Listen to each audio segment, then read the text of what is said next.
Welcome to It's Gorgomatic, the inside scoop on the biggest plays in sports. It's not automatic, it's better. It's Gorgomatic. And here's your host, Tim McNeff. Wow. Good morning, everybody. What a morning it has been on this end. I'm Tim McNeff. Welcome to It is Gorgomatic, live streaming daily on my public Facebook page. We're in the process of moving this content to the Let's Play Sports Network Facebook and YouTube accounts. We'll let you know when that happens. If you've been following us, you know that after a red hot streak, Saturday was a rough day for Kevin Gorg, aka Gorgomatic. But you know what he did? Being the man that he is, he picked himself up, he dusted himself off, he got right back on the horse with a fresh slate of prognostications. And yesterday was a rough day as well. So you took your lumps this weekend, KG. How you doing, my friend? Doing all right. You know, I enjoyed having NFL football back. I liked the way the day started out. I loved Philadelphia. I loved Cincinnati. Those are my two stronger opinions. Some tough luck last night with the under. I really felt that was the right play, even with the way that game played out and some of the big plays the Rams had. We can discuss that later, but I really didn't feel bad about the plays yesterday. Saturday was an all-out disaster. I thought yesterday was decent. Yeah, you know what? It was. We're gonna chew through all of it in a moment. This is what you were up against. How chaotic was week one in the NFL? Well, according to ESPN's Adam Schefter, 8 underdogs won outright yesterday, including 5 on the road, the most in the opening week of the NFL regular season in over 35 years. KG, I know you love an underdog, and yesterday those dogs had their day. They did, and there were some juicy dogs like Philadelphia that we talked about maybe playing the money line that, you couldn't understand why Atlanta was favored. But with crowds back in these stadiums and, we felt like last year some of that home field advantage was lost. It played out week one last year when Green Bay came to Minnesota and just toyed with the Vikings. And the narrative around that game was, well, there's no crowd there, so Rodgers could call audibles and all that stuff. Well, now there are crowds back, and yet the road teams were dominant. It doesn't make a ton of sense. I will tell you this, though. The one road team that was dominant and didn't cover was San Francisco. If there was a guy out there somewhere in a sports book that had a lot of money on San Fran minus 8.5, you might want to light a candle at church for him this week, because you talk about a bad beat. That's a bad beat right there on San Fran. Oh, my God. Yeah, all sorts of chaos at the end of that game. Detroit is this wild unknown, this new head coach, new players, new system, all these things. They had this furious rally yesterday, threw a scare into the 49ers, who apparently were looking for the bus, about halftime of that game. Yeah, it was a blowout. It was a complete, utter domination by San Francisco, even though they lost Mostert in the first series of the game, their stud running back. And they just found a way to get that passing game going. Garoppolo looked good. Trey Lance got a little cup of coffee and got his taste of NFL football, scoring a touchdown. So yeah, it was men against boys early, and then I think San Fran took the foot off the gas pedal in the fourth quarter. And Detroit, hey, they've been here before. They know all about the backdoor cover in Detroit. They're always down double digits in the fourth, and they knew what to do. They came all the way back, and they had the football down 8. Let's not forget that not only did they cover, but they had a chance for all those loser pools where you got to pick someone to lose. I'm sure there were a ton of people on Detroit yesterday, and they gave those players a little scare as well. No, the Houston Texans probably took care of some people, and I don't know how many people would jump on a rookie quarterback and coach on the road, but I'm sure a few did. With the Texans and the way that they were prognosticated to go into the season. Now, ordinarily on this show, this is one of the few that I'm actually pretty good about creating graphics for and actually using the graphics. Well, we had some issues technically today, so I'm just going to tell you right now, we're going to run down these games. I have 0 graphics for you. It's not my inability to use the graphics. I didn't have an opportunity to create them. Full disclosure. That's the way we do things on this Gorgomatic. We tell you the truth. We tell you the truth, the unvarnished truth. We'll start with your picks. You've already hit it on a couple times on Friday, and then you repeated it again on Saturday. You had Philly plus 3.5 at the time, getting 3.5 points at Atlanta. You loved the Eagles on this game, and yesterday that one played out entirely. Yeah, we got a good quarterback in Jalen Hurts here, and Atlanta's defense still looks like a defense that can't stop the pass. So keep an eye on that and that trend. It's week one. We're not going to put too much into 1 week of football, but they had the wrong team favored. We talked about it all week long, and it played out that way. I thought Atlanta would put up more points. I thought it'd be a closer game. But I thought getting 3.5 really was a safe play, and it played out that way. It did indeed. You're 1-0. Your next game, you had the LA Chargers on the road against Washington. Chargers initially were getting a point, and you liked the Washington home getting a point, but they had some issues there too. Fitzmagic went down, and San Diego's a good football team. Yeah, the Chargers are for real. Herbert's for real. The injury was a bummer, right? I mean, Fitzpatrick, I thought was a perfect fit for this offense. You've got McLaurin, you've got Logan Thomas, that stud tight end. You've got a running back that can catch the football. So, I mean, when he went down, Heineke came in and he did okay. The offense tried to hang, but the story of the day for me was the way that the Chargers were able to move the ball against one of the 2 or 3 best defenses in football. I didn't see that coming. And that has nothing to do with Fitzmagic getting hurt, and give them all the credit in the world. I mean, when you throw for over 300 yards against that defense, that's an A-plus effort for Herbert. And that's a guy you want to isolate in daily fantasy week in, week out. He's going to be a stud. You know what? That was one of those plays, and I didn't use him. And I didn't do well in daily fantasy yesterday, but he was put up there big, and so was Darnold.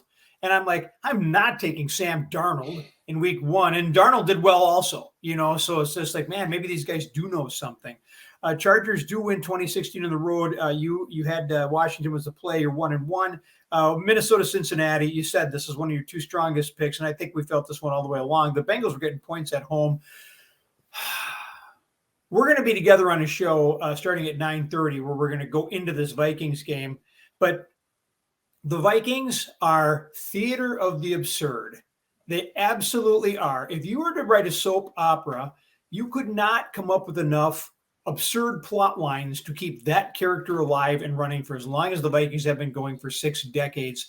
To have a penalty before you run a play, to have 10 penalties accepted in the first half, and then you have your coach going at halftime and blame the quarterback for your team not being ready to play, I thought was delicious. Here we go. The Bengals win it 27-24 in overtime. You called it. Cincinnati, you're 2-1 at this point. Yeah, just heartbreaking for the Vikings. And again, I thought Cincinnati could have cruised in this game if not for a bonehead decision up 21-7 to go for it on 4th down in their own territory. I have no idea what they were thinking in that situation, but give the Vikings credit. They stopped them and they took the momentum and they used that as a turning point into the game. And Vikings from that point on did all the right things. The Cousins thing, it's laughable, and I get it. I mean, listen, Zimmer and Cousins, it's always going to be an issue. The vaccination thing. He is who he is in the pocket, and I know what Mike Zimmer's saying, and I don't disagree that he has to get rid of the ball quicker, and he's a statue back there. But you know what you've got in Kirk Cousins, and when you give him time, he's pretty good. When you don't, he's a dead duck. And so if you're Mike Zimmer, I think you got to let that dead dog lie and you got to move forward. And the penalties were the biggest issue. And then to get all the way back to have the football, and it's a bad call, right? I mean, the Vikings, going back to that Dallas Cowboys game at Met Stadium with Drew Pearson pushing off, there's always an official somewhere to blame. But the bottom line is, whether it was a fumble or not, if you're Dalvin Cook, you got to hang on to the ball. Don't give them the chance to screw you in that situation. They did, and the Bengals come back and make a great play on 3rd and short with Joe Burrow, play action. I mean, just an amazing, confident call, and they executed well. Yeah. So, I mean, Cincinnati, and I'm the only one, too, when he made that call and was being picked apart, where he was never going to be faulted for making that call on 4th and 1 in the locker room. Because you tell your team that for months leading into that first game, if we're in those situations, I trust you, we're going to go for it. We're going to do it. They should have gotten the yard. If they wouldn't have, the players wouldn't have blamed the coach. They would have said, you know what, he gave it to us and we didn't get it done. So he escaped with that one, right? But I don't think his reputation in that locker room was damaged at all by that call. The pundits, sure, but not in that locker room. The next one, New York Jets at Carolina. Yesterday, I had a little trouble with this game, setting it up. The Jets were getting 4.5, and the line ended up 5. Yeah, and truthfully, it came down to a 2-point conversion. And if you locked into this one during the week, it was 5.5 all week. We talked about this yesterday on the show. It literally locked at 5.5 last Tuesday and stayed that way through late Saturday night when it bumped down to 5. We woke up Sunday morning, it was 4.5. Then it was 4. Then it was 3.5. So the money was coming in on the Jets, I think, with the sharps. I don't think that's public money. The public doesn't play teams like the Jets. So it was a heartbreaker, right? It came down to a 2-point conversion. They didn't execute, and you lose the game by half a point. I felt really good about playing the Jets. They hung in there. They made some big mistakes early, Timmy, but they had a chance late, and they just blew it. Cleveland at KC, the over/under was 54.5, and you liked you said didn't go with the points. You went the Browns plus the 6. Yep. Yeah. So I got this wrong because I had you not getting that game. I thought you were on the over/under for that one. So you get this. So you got that. So you're 3-2 at that point. I had you 2-3. So forgive me. This is what I get for trying to do all this stuff on Sunday night. And back to that game, we talked about Cleveland being the play, and then if people were brave, maybe playing the money line. I feel bad for anybody that had the money line there because this is a game that Cleveland probably should have won. They, for 3.5 quarters, were the better team in this game. And so the 6 points, I don't think was ever really in jeopardy, but they could have won this game. And you feel like they let something get away, and you can't make mistakes in defensive coverage like they did against Tyreek Hill a couple times. And give Patrick Mahomes the tip of the hat once again. He's the best in show. He once again displayed why he's so good. And, that football team finds ways to win games, and Cleveland is close. Stefanski and the Browns are close. I mean, they are right there with the best of anybody in this league. And I think yesterday proved that out. I think they're going to be a playoff team again. And I think if they play Kansas City, they are good enough to beat that team if they execute at a high level. I'm going to get into prop bets in a moment because I'm going to throw one out for you to consider. The game last night, you called this one too, Chicago at the LA Rams. You liked the under on this one, and it was close. 34-14 Rams come up with the win, and so you just missed on that one. But the game was never really in doubt. The game wasn't in doubt, and neither was the over-under. And so Chicago stops the Rams on their final scoring drive, and it's 4th down. And if you're Chicago now, you can force like a 46-yard field goal that's going to keep it under the total, right?